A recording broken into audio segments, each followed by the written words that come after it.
Sir ಇವಾಗಲೇ ಗೊತ್ತಾಗುತ್ತೆ. ಏಯ್, ನಿಮ್ಗೆ ಆಕ್ಸಿಡೆಂಟ್ ಮಾಡ್ಸೋಕೆ ಹೇಳಿರೋರು ಇವರೇ ತಾನೇ?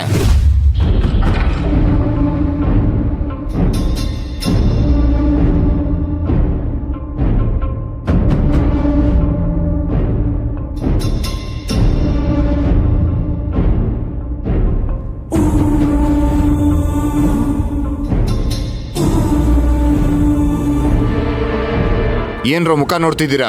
ನಿಮ್ಗೆ ಹೇಳಿರೋರು ಇವರೇ ತಾನೇ?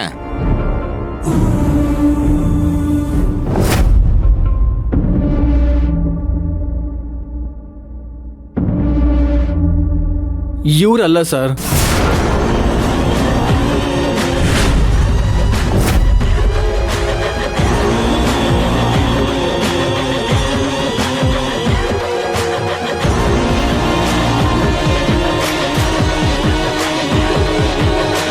ಸುಳ್ಳು ಹೇಳಿದ್ರೆ ಕಂಬಿಗೆ ನೇತಾಕಿ ಸಾಯ್ಸಾಕ್ಬಿಡ್ತೀನಿ.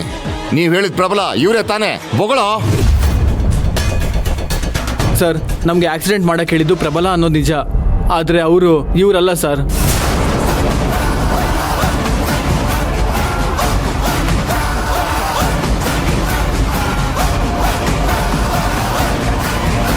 ಅಯ್ಯೋ, ಏನಿದು ಹೀಗೆ ಉಲ್ಟಾ ಹೊಡಿತಾ ಇದೆ?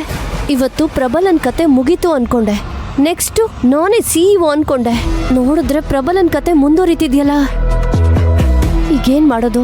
ಏಯ್, ಇನ್ನೊಂದ್ಸಲ ಸುಳ್ಳು ಹೇಳಿದ್ರೆ ಕಾಲು ಮುರಿದಾಕ್ಬಿಡ್ತೀನಿ. ಇನ್ಸ್ಪೆಕ್ಟರ್, ಅವ್ರ ತಪ್ಪನ್ನು ಅವ್ರು ಒಪ್ಕೋತಾ ಇದ್ದಾರೆ.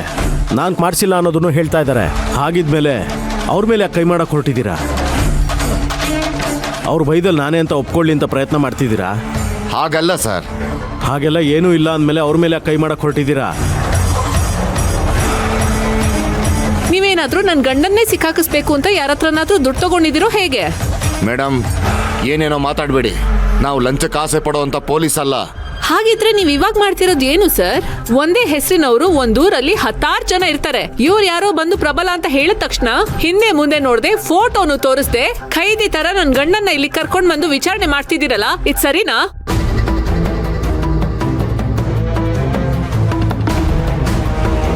ನೋಡಿ ಇನ್ಸ್ಪೆಕ್ಟರ್, ನೀವೇನೋ ಲಂಚ ತಗೊಂಡು ಈ ರೀತಿ ಕೆಲಸ ಮಾಡ್ತಿದ್ದೀರಾ ಅಂತ ನನಗ್ ಅನಿಸ್ತಾ ಇದೆ. ಅದೇನಾದ್ರೂ ಸತ್ಯ ಅಂತ ನನಗ್ ಗೊತ್ತಾದ್ರೆ ನಿಮ್ಮೇಲ್ ಕಾನೂನು ಹೋರಾಟ ಮಾಡ್ಬೇಕಾಗತ್ತೆ. ಕಾತಿ, ಅವರು ಪ್ರಾಂಪ್ಟ್ ಆಗಿದ್ರೆ ಅವ್ರ ಕೆಲಸನ ಅವ್ರು ಕರೆಕ್ಟಾಗಿ ಮಾಡ್ತಾರೆ. ಕರಪ್ಟ್ ಆಗಿದ್ರೆ ದುಡ್ಡು ತಗೊಂಡು ಸಿಕ್ಕಾಕ್ಸಕ್ಕೆ ನೋಡ್ತಾರೆ ಅಷ್ಟೇ.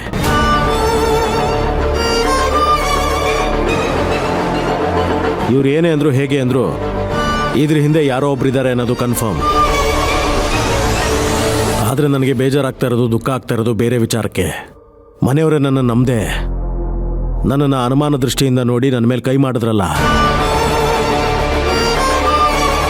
ಅದನ್ನು ನನ್ನ ಲೈಫಲ್ಲೇ ಕ್ಷಮಿಸಕ್ಕಾಗೋದಿಲ್ಲ.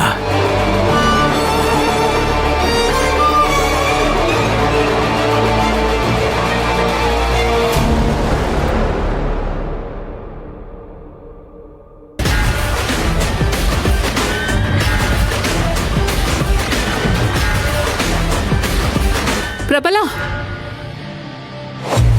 ಛೇ, ನಾನೇನು ಅನ್ಕೊಂಡೆ, ಎಲ್ಲ ಟುಸ್ ಪಟಾಕಿ ಆಗೋಯ್ತಲ್ಲಪ್ಪ. ಹೇಳ್ಕೊಂಡೋಗ್ರಿ ಇವ್ರನ್ನ. ನಡೀರೋ. ಹಾಗಾದರೆ ಕಾವೇರಿಗೆ ಆಕ್ಸಿಡೆಂಟ್ ಮಾಡಿಸಿದ್ಯಾರು? ಮನೆಯವರ ಅಥವಾ ಹೊರಗ್ನವರ?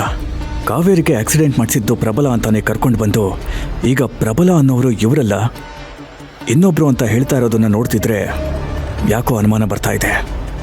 ಇದು ಆರಂಭ. ಅಪಾಯ ಮುಂದೆ ಇನ್ನೂ ದೊಡ್ಡದಾಗಿದೆ ಅಂತ ಮನಸ್ಸಿಗೆ ಅನಿಸ್ತಾ ಇದೆ. ಏನು ಮಾಡಲಿ?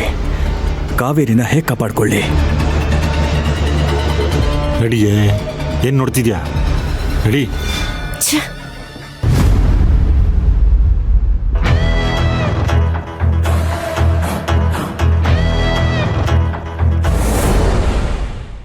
ಈಗೇನು ಮಾಡಲಿ? ಕಾವೇರಿ ಕತೆ ಮುಗಿಸಿದ್ರೆ ಯಾವ ಅಡ್ಡಿ ಆತಂಕನೂ ಇರಲ್ಲ ಅಂತ ನಾನು ಅಂದ್ಕೊಂಡಿದ್ದೆ. ಆದರೆ ನನ್ನ ಕತೆನೇ ಒಂದು ಹಂತಕ್ಕೆ ಮುಗಿಯೋಕ್ಕೆ ಬಂದಿದೆಯಲ್ಲ. ಸ್ಟೇಷನ್ಗೆ ಹೋದ್ಮೇಲೆ ಆ ರೌಡಿ ನನ್ನ ತೋರಿಸಿದ್ರೆ ಇಷ್ಟು ವರ್ಷ ನಾನು ಮಾಡಿದ ಪ್ರಯತ್ನ, ಹೋರಾಟ ಎಲ್ಲ ಸಂಪೂರ್ಣವಾಗಿ ಹಾಳಾಗೋಗುತ್ತೆ. ಈ ನನ್ನ ಮಕ್ಕಳಿಗೆ ಸ್ಟೇಟ್ ಬಿಟ್ಟು ಹೋಗಿ ಅಂತ ದುಡ್ಡು ಕೊಟ್ಟರು ಸಿಕ್ಕಾಕೊಂಡು ಈಗ ನನಗೆ ಪ್ರಾಬ್ಲಮ್ ಮಾಡ್ತಿದ್ದಾರೆ.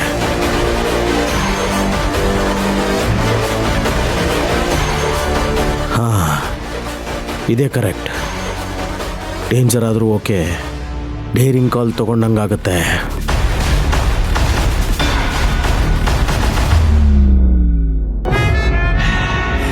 ಸರ್ ನಿಮ್ಮ ಹತ್ರ ಪರ್ಸ್ನಲಾಗಿ ಮಾತಾಡಬೇಕು. ನನ್ನ ಹತ್ರ ಏನ್ರಿ ಮಾತಾಡೋದಿದೆ? ಜೈಲಲ್ಲಿ ಕುತ್ಕೊಂಡು ಇಂಥ ಕೆಲಸ ಮಾಡಬಾರ್ದಿತ್ತು ಅಂತ ಕಂಬಿ ಎಣಿಸ್ತೀರಾ ಅಷ್ಟೇ. ಸರ್ ಮುಂದೆ ಏನಾಗುತ್ತೆ ಅಂತ ನಂಗೆ ಚೆನ್ನಾಗಿ ಗೊತ್ತಿದೆ. ದಯವಿಟ್ಟು ನನಗೊಂದು 5 ಮಿನಿಟ್ಸ್ ಟೈಮ್ ಕೊಡಿ. ನಾನು ನಿಮ್ಮ ಹತ್ರ ಪರ್ಸ್ನಲಾಗಿ ಮಾತಾಡಬೇಕು. ಇದು ನನಗೂ ನಿಮಗೂ ಸಂಬಂಧಪಟ್ಟ ವಿಷಯ. ಡ್ರೈವರ್, ಗಾಡಿ ನಿಲ್ಲಿಸು. Okay sir. ಸರಿ, ಬನ್ನಿ. ಸರ್ ಈಗ ನೀವು ನನ್ನನ್ನು ಸ್ಟೇಷನ್ಗೆ ಕರ್ಕೊಂಡು ಹೋದರೆ ಅದರಿಂದ ನಿಮಗೆ ಲಾಭನೂ ಇಲ್ಲ, ನಷ್ಟನೂ ಇಲ್ಲ. ಆದರೆ ನನಗೆ ನಷ್ಟ ಆಗುತ್ತೆ. ನೋಡಿ, ಈಗೇನಾದರೂ ನೀವು ನನ್ನ ಮಾತು ಕೇಳಿದ್ರೆ ಅದರಿಂದ ನಿಮಗೆ ಲಾಭ ಆಗುತ್ತೆ. ನನಗೆ ಹಣದ ಆಸೆ ತೋರಿಸ್ತಿದ್ಯಾ? ಹೇಗಾದರೂ ತಿಳ್ಕೊಳ್ಳಿ, ಆದರೆ ಕಾವೇರಿಗೆ ಆಕ್ಸಿಡೆಂಟ್ ಮಾಡಿಸಿದ್ದು ನಾನೇ.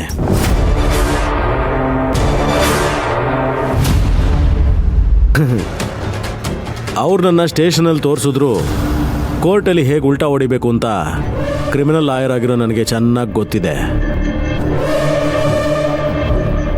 ಆದರೆ ಫ್ಯಾಮಿಲಿ ಮುಂದೆ ಇಮೇಜ್ ಡ್ಯಾಮೇಜ್ ಆಗೋದು ನನಗಿಷ್ಟ ಇಲ್ಲ. ಅದಕ್ಕೆ ಒಂದು ಡೀಲ್ ಮಾಡ್ಕೊಳ್ಳೋಣವಾ? ಎಷ್ಟು ಕೊಡ್ತೀಯಾ? 5 ಲಕ್ಷ. ಎಲ್ರಿಗೂ ಕೊಡಬೇಕು. ರೌಂಡ್ ಫಿಗರ್ 10 ಲಕ್ಷ ಕೊಡು. ಓಕೆ, ಈಗಲೇ ಟ್ರಾನ್ಸ್ಫರ್ ಮಾಡ್ತೀನಿ. ಅಕೌಂಟ್ ನಂಬರ್ ಹೇಳಿ. ನನ್ನ ಅಕೌಂಟ್ ಬೇಡ, ಇನ್ನೊಂದು ಅಕೌಂಟ್ ಹೇಳ್ತೀನಿ, ಅದಕ್ಕೆ ಹಾಕು. ಹೇಳಿ.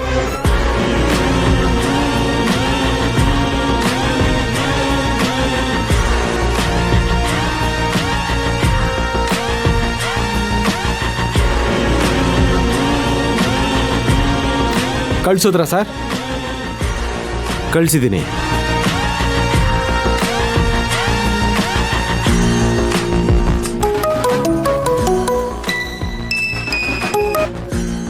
ಹಲೋ, ಹೇಳಿ ಸರ್. ಎಲ್ಲಿದ್ದೀರಿ? ಸಾಹೇಬ್ರು ಇದ್ದಾರಾ ಅಲ್ಲಿ? ಹಾಂ ಸರ್, ಇದ್ದಾರೆ. ನೋಡಿ, ಅವ್ರಿಗೆ ಗೊತ್ತಾಗಬಾರ್ದು ನಾನು ಹೇಳಿದ ಕೆಲಸ ಮಾಡಿ. ಸರಿ ಸರ್, ಹೇಳಿ. ಸೆಲ್ಲಲ್ಲಿ 3 ಜನ ಹುಡುಗರು ಇದ್ದಾರಲ್ವಾ, ಅವ್ರಿಗೆ ಫೋನ್ ಕೊಡಿ.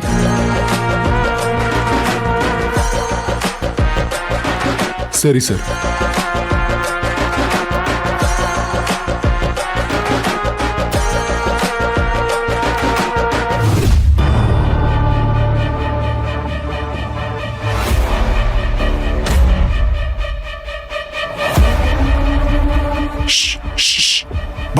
ಬಾಯಿಲಿ ಒಂದು ನಿಮಿಷ, ಬೇಗ. ಸರ್, ನಮ್ಮ ಸಾಹೇಬ್ರು ಲೈನಲ್ಲಿದ್ದಾರೆ, ತಗೋ ಮಾತಾಡು. ಒಳಗೋಗು. ಹೇಳಿ ಸರ್. ಏಯ್, ದುಡ್ಡು ಕೊಟ್ಟೆ ತಾನೆ? ಅದನ್ನು ಸರಿಯಾಗಿ ತಿಂದ್ರಿ ಅಲ್ವಾ? ಊರು ಬಿಟ್ಟು ಹೋಗಿ ಅಂತ ಹೇಳಿದೆ ತಾನೆ?